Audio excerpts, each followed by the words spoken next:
BJP के प्रत्याशी हैं राजकुमार आनंद जी, जो पूर्व की सरकार में मंत्री भी रह चुके हैं। कि हम फील्ड के अंदर हम जाते हैं तो जैसे अभी हमने राजस्थानी कॉलोनी को कवर किया तो वहाँ मतलब काफ़ी ज़्यादा विरोध देखने को मिला कि राजकुमार आनंद जी हैं, उन्होंने यहाँ पे काम नहीं किया पानी को लेकर। ठीक है, बहुत ज़्यादा समस्या है। मिसकंसेप्शन है, उन लोगों तक पूरी सूचना नहीं पहुंचाई। बहुत अच्छा सवाल आपने उठाया, आज इस सवाल की बहुत ज़रूरत है।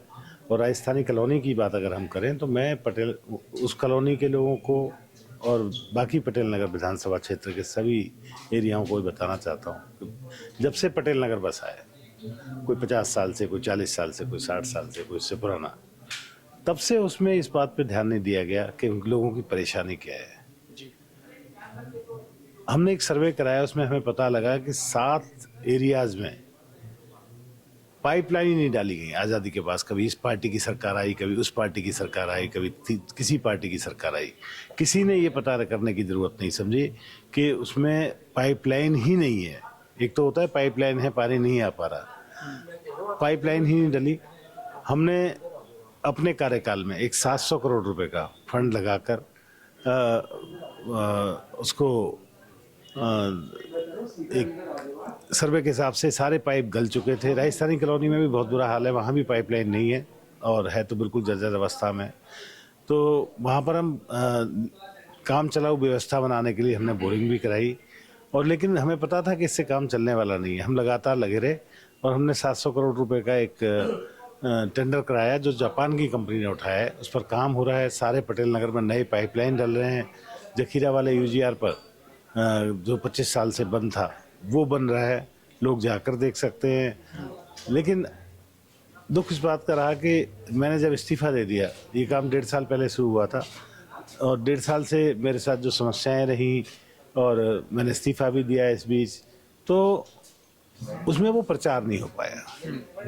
लेकिन अब लोगों को पता लग गया, क्योंकि अब सारे लोगों को ये बातें समझ आ गई हैं कि हमने ये काम कराया है। और मैं वायदा करता हूँ उन सबसे कि 5 तारीख को अगर वो कमल के बटन पर दबाएंगे तो दिवाली तक मैं पूरी पटेल नगर विधानसभा को, खास तौर से राजस्थानी कॉलोनी और उन एरियाओं में जहाँ कभी पाइपलाइन ही नहीं डली, और पूरे क्षेत्र में कोई भी हो, कोठी हो या झुग्गी हो, सब में नल से, नई पाइपलाइन से पीने का पानी, साफ पानी, भरपूर मात्रा में पानी उपलब्ध कराऊंगा। ये मेरा वायदा है। सीवर पे मैं काम करूंगा, वहाँ भी सीवर की भी समस्या है। सीवर की भी बहुत बड़ी समस्या है। और इवन उन्होंने एक ये भी बड़ा आरोप लगाया कि अरविंद केजरीवाल जी जब आते हैं तो राजस्थानी कॉलोनी में नहीं आते, पास की कॉलोनी में आते हैं, बस चले जाते हैं। अरविंद केजरीवाल जी का विकास पर कोई उनका ध्यान नहीं है। मेरी भी उनसे यही विरोध रहता था। 2 बातों का बहुत विरोध रहा हमारे उनके बीच में। जब वो शराब बांटते थे एक के साथ एक फ्री, तो मैं उनको कहा करता था कि साहब, हमारी जो सरकार है वो गरीबों के दम पे बनी है, मिडिल क्लास के दम पे बनी है। अगर हमारे पास कुछ है ऐसा बांटने के लिए एक्स्ट्रा, तो हमें चाहिए कि हम गरीब के बच्चों को दूध की थैली के साथ दूध की थैली फ्री दें। हमें चाहिए कि गरीब के बच्चों को स्कूल की किताबें फ्री दें। हमें चाहिए कि हम उनको स्कूल के बस्ते फ्री दें। लेकिन इनको हज़ारों करोड़ रुपए का भ्रष्टाचार दिख रहा था। ये भ्रष्टाचार में डूबे रहे। बहुत सारी बातें थी। जब मैं विकास की बात करता था, मैंने सीवर के लिए भी एक एस्टीमेट बनवाया था कि पूरे पटेल नगर के सीवर्स को जल बोर्ड से बनवा दिए जाएं और ये हमेशा के लिए इससे समस्या से मुक्ति दिला दी जाए। लेकिन उन्होंने मुझे फंड नहीं दिया।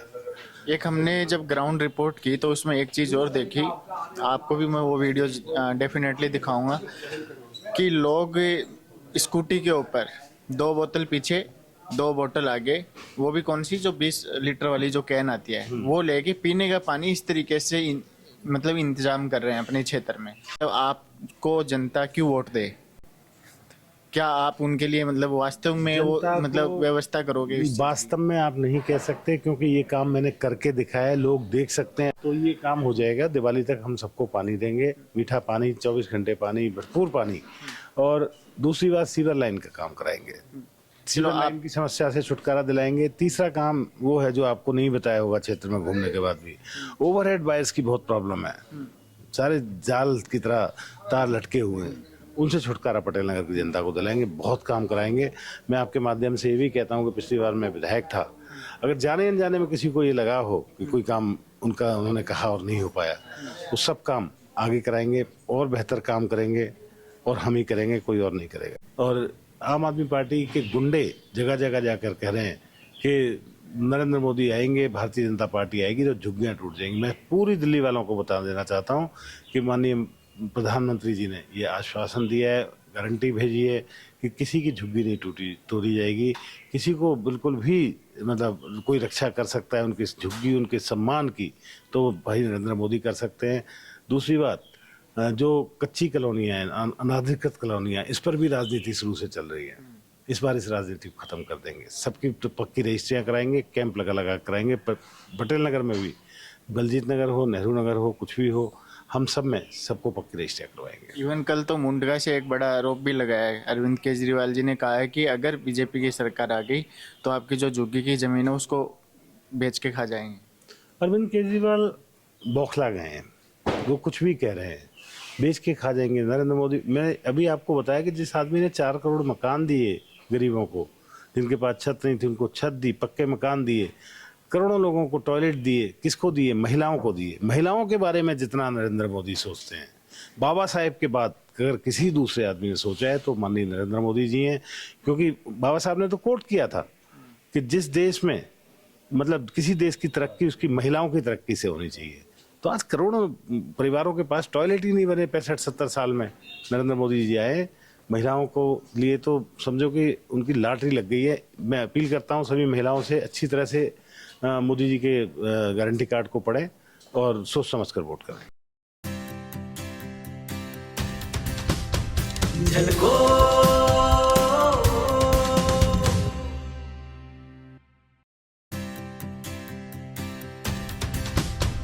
झलको